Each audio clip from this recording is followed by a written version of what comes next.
Good morning बच्चों। आज हम भारत की खोज का चौथा पाठ पढ़ेंगे, युगों का दौर, गुप्त शासन में राष्ट्रीयता और साम्राज्यवाद। इसके पहले हमने जाना था कि मौर्य साम्राज्य के संस्थापक चंद्रगुप्त और उनके वंशज अशोक ने भारत में एक विशाल साम्राज्य की स्थापना की थी, लेकिन हर साम्राज्य का पतन निश्चित है और इसी क्रम में जैसे ही मौर्य साम्राज्य का पतन हुआ, उसकी जगह भारत की स्थिति क्या बनी, किन लोगों ने हमला किया, वो सब हम जानेंगे इस पाठ में। तो मौर्य साम्राज्य का अवसान हुआ और उसकी जगह शुंग वंश ने ले ली, जिसका शासन अपेक्षाकृत बहुत छोटे क्षेत्र पर था। दक्षिण में बड़े राज्य उभर रहे थे। उत्तर में काबुल से पंजाब तक बाक्ट्री या भारतीय यूनानी फैल गए थे। मेनांडर के नेतृत्व में उन्होंने पाटलिपुत्र पर हमला किया, किंतु उनकी हार हुई। खुद मेनांडर पर भारतीय चेतना और वातावरण का प्रभाव पड़ा और वह बौद्ध हो गया। वह राजा मिलिंद के नाम से प्रसिद्ध हुआ। बौद्ध आख्यानों में उसकी लोक प्रसिद्धि लगभग एक संत के रूप में हुई है। भारतीय और यूनानी संस्कृतियों के मेल से अफगानिस्तान और सरहदी सूबे के क्षेत्र में गांधार की यूनानी बौद्ध कला का जन्म हुआ। तो बच्चों, ये मेनांडर एक यूनानी था जो भारत में आया, हमला किया, हार गया, लेकिन भारत में ही आकर के वो बौद्ध बन गया और मिलिंद के नाम से प्रसिद्ध हुआ। आगे, भारत के मध्य प्रदेश में सांची के निकट पेशनगर में ग्रेनाइट पत्थर की एक लाट है जो हेलियोदो स्तंभ के नाम से प्रसिद्ध है। इसका समय ईसा पूर्व शताब्दी है और इस पर संस्कृत का एक लेख खुदा है। इसमें हमें उन यूनानियों के भारतीकरण की झलक मिलती है जो सरहद पर आए थे और भारतीय संस्कृत को जज्ब कर रहे थे। अर्थात यूनान से तो आए थे लेकिन भारतीय धर्म को स्वीकार करके यहीं पर रह गए। मध्य एशिया में शक अर्थात सीदियन लोग आक्सस यानी अक्ष नदी की घाटी में बस गए थे। यूची सुदूर पूर्व से आए थे। यूची चीनी थे और उन्होंने इन लोगों को उत्तर भारत की ओर धकेल दिया। ये शक बौद्ध और हिंदू हो गए। यूचियों में से एक दल कुषाणों का था। उन्होंने सब पर अधिकार करके उत्तर भारत, बच्चों अब यहीं पर हमें जान लेते हैं कि शक जो थे वो भी एक बाहरी आक्रमणकारी थे, लेकिन शक भारत में आए और बौद्ध और हिंदू हो गए। यूची जो थे ये चीनी थे और ये भी भारत में आए और कुषाण बन गए। फिर क्या हुआ, उन्होंने सब अधिकार करके उत्तर भारत तक अपना विस्तार कर लिया। उन्होंने शकों को पराजित करके उन्हें दक्षिण की ओर खदेड़ा। शक काठियावाड़ और दक्षिण की ओर चले गए। इसके बाद कुषाणों ने पूरे उत्तर भारत पर और मध्य एशिया के बहुत बड़े भाग पर अपना व्यापक और मजबूत साम्राज्य कायम किया। उनमें से कुछ ने हिंदू धर्म को अपना लिया, लेकिन अधिकांश लोग बौद्ध हो गए। उनका सबसे प्रसिद्ध शासक कनिष्क उन बौद्ध कथाओं का भी नायक है जिनमें उसके महान कारनामों और सार्वजनिक कामों का जिक्र किया है। उसके बौद्ध होने के बावजूद ऐसा लगता है कि राज्य धर्म का स्वरूप कुछ मिला जुला था, जिसमें जरथुष्ट्र के धर्म का योगदान था। यह सरहदी सूबा जो कुषाण साम्राज्य कहलाया, उसकी राजधानी आधुनिक पेशावर के निकट थी। तक्षशिला का पुराना विश्वविद्यालय भी उसके निकट था। वह बहुत से राष्ट्रों से आने वाले लोगों से मिलने का स्थान बन गया था। यहाँ भारतीयों की मुलाकात सीदियनों, यूचियों, ईरानियों, बाक्ट्री, यूनानियों, तुर्कों और चीनियों से होती थी। ये विभिन्न संस्कृतियाँ एक दूसरे को प्रभावित करती थीं। इसके आपसी प्रभावों के परिणाम स्वरूप मूर्तिकला और चित्रकला की एक सशक्त शैली ने जन्म लिया।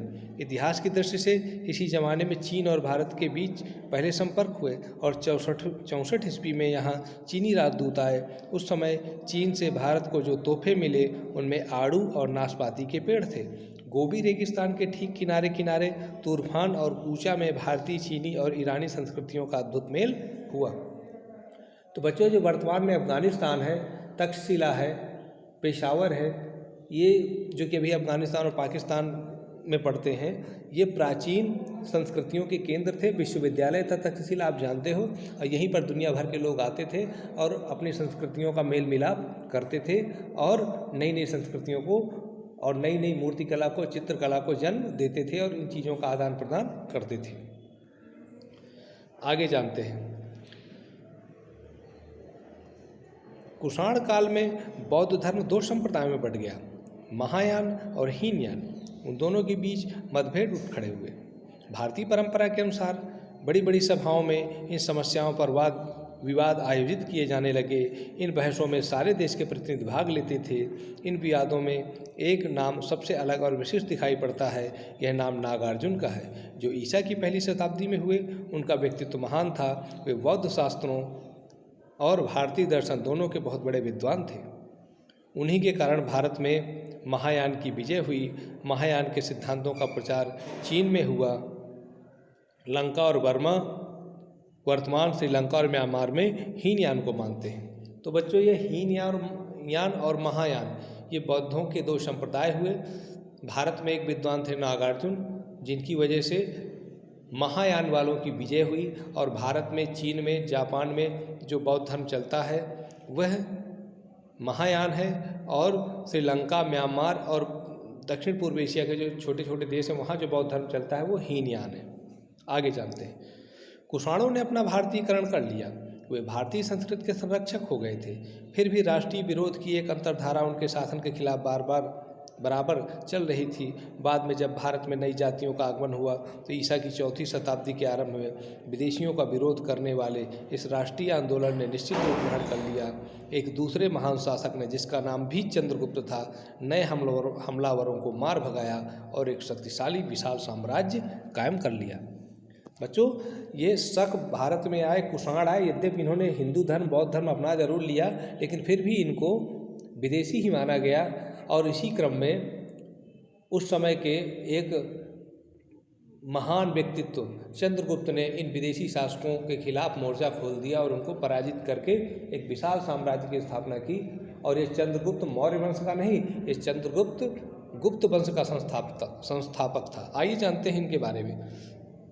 इस तरह से ईस्वी 320 में गुप्त साम्राज्य का युग आरंभ हुआ।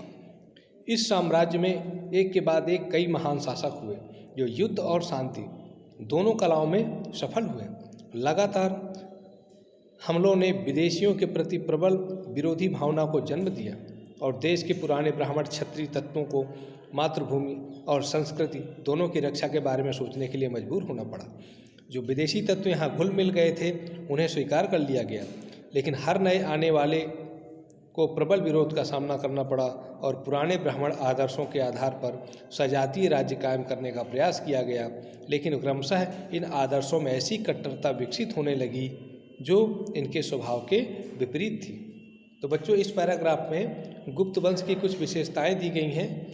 गुप्त साम्राज्य का युग कब आरंभ हुआ और इनकी कुछ विशेषताएं जो हैं इस पैराग्राफ में दी गई हैं। तो आज का जो प्रश्न होगा यही होगा और इसी में से आपको लिखना है कि गुप्त वंश की या गुप्त शासन काल की कोई 5 विशेषताएं लिखिए।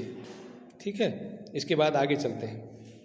आरंभ में जब आर्य यहाँ उस स्थान पर आए जिसे उन्होंने आर्यावर्त या भारतवर्ष कहा था, तब भारतवर्ष के सामने समस्या यह थी कि इस नई जाति और संस्कृति के बीच समन्वय कैसे कायम किया जाए। भारत ने इस स्थिति का सामना करते हुए मिली जुली भारतीय आर्य संस्कृति की मजबूत बुनियाद पर एक स्थायी हल प्रस्तुत किया।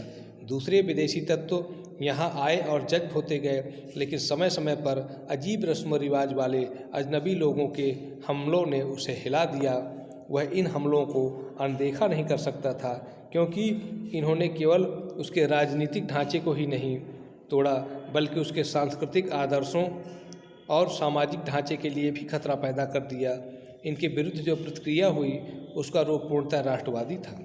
उसमें राष्ट्रवाद की शक्ति भी थी और संकीर्णता भी। धर्म और दर्शन, इतिहास और परंपरा, रीति रिवाज और सामाजिक ढांचा, जिसके व्यापक घेरे में उस समय के भारत के जीवन के सभी पहलू आते थे, जिसे ब्राह्मण या हिंदूवाद कहा गया, वह इस राष्ट्रवाद का प्रतीक बन गया। यह दरअसल राष्ट्रीय धर्म था जिससे वे तमाम गहरी जातीय और सांस्कृतिक प्रवृत्तियाँ प्रभावित हुईं जो आज हर जगह भारत राष्ट्रीयता की बुनियाद में मौजूद हैं। जिस बौद्ध धर्म का जन्म भारतीय विचार से हुआ उसके लिए भारत वह पुण्य भूमि थी जहाँ बुद्ध ने जन्म लिया, उपदेश दिया और वहीं उसका निर्माण हुआ। पर बौद्ध धर्म का मूल रूप में अंतर्राष्ट्रीय था, विश्व धर्म था। जैसे जैसे उसका विकास और विस्तार हुआ वैसे वैसे उसका यह रूप और विकसित होता गया। इसलिए पुराने ब्राह्मण धर्म के लिए स्वाभाविक था कि वह बार बार राष्ट्रीय पुनर्जागरण का प्रतीक बने। तो बच्चों इसमें ये कहा गया कि जितने भी विदेशी आक्रमणकारी आते गए तो वो सब भारत में आके जज होते गए, यहाँ के रीति रिवाजों को अपनाते गए और भारतीय बनते गए, और जो भारतीय धर्म था, हिंदू धर्म था, ब्राह्मणवाद था, उसी का अनुकरण करते रहे। लेकिन कुछ अजीब रस्मों रिवाज वाले लोग आए जिनका भारतीयों को विरोध करना पड़ा। बौद्ध धर्म की भी चर्चा की गई है कि बौद्ध धर्म का जो शुरुआत हुई वो हिंदूवाद के विरोध में ही हुई थी। बहरहाल आगे चलते हैं। यह धर्म और दर्शन भारत के भीतरी धर्मों और जाति तत्वों के प्रति जो सहनशील और उदार था, पर विदेशियों के प्रति उसकी उग्रता बराबर बढ़ती जाती थी। वह अपने आप को उनके प्रभावों से बचाने की कोशिश करता था। ऐसा करने से उनमें जो राष्ट्रवादी चेतना पैदा हुई थी वह अक्सर साम्राज्यवाद की शक्ल अख्तियार करने लगती थी। गुप्त शासकों का समय बहुत प्रबुद्ध, शक्तिशाली, अत्यंत सुसंस्कृत और तेजस्विता से भरपूर था, फिर भी उसमें साम्राज्यवादी प्रवृत्तियां विकसित हो गईं। इससे बहुत बड़े शासक समुद्रगुप्त को भारत का नेपोलियन कहा गया। साहित्य और कला की दृष्टि से यह बहुत शानदार समय था। यानी भारत में भी तानाशाही थी। समुद्रगुप्त जैसा विशाल साम्राज्य की संस्थापना करने वाला भारत में का संस्थापक भी था। गुप्त वंश का एक महान राजा था जिसको भारत का नेपोलियन भी कहा गया। गुप्त वंश का एक राजा और था, स्कंदगुप्त भी था। चंद्रगुप्त की बात हमने कर ही ली थी। आगे चलते हैं। चौथी शताब्दी के आरंभ से लेकर 150 वर्ष तक गुप्त वंश ने उत्तर के एक बड़े शक्तिशाली और समृद्ध राज्य पर शासन किया। इसके बाद 150 वर्ष तक उनके उत्तराधिकारी अपने बचाव में लगे रहे। साम्राज्य सिकुड़कर लगातार छोटा होता चला गया। मध्य एशिया से नए आक्रमणकारी लगातार भारत पर हमला कर रहे थे। ये गोरे हूण कहलाते थे, जिन्होंने मुल्क में बड़ी लूट मार की।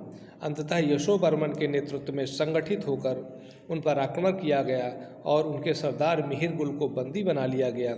लेकिन गुप्तों के वंशज बालादित्य ने उसके प्रति उदारता का व्यवहार किया और उसे भारत से लौट जाने दिया।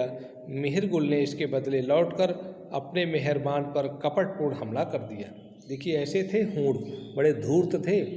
यशोवर्मन ने मिहिर गुल को पकड़ लिया, लेकिन उन्हीं के एक वंशज बालादित्य ने उसको छोड़ दिया और वही उसी बालादित्य की मृत्यु का कारण बाद में मिहिर गुल बना, जो कि एक हूण था।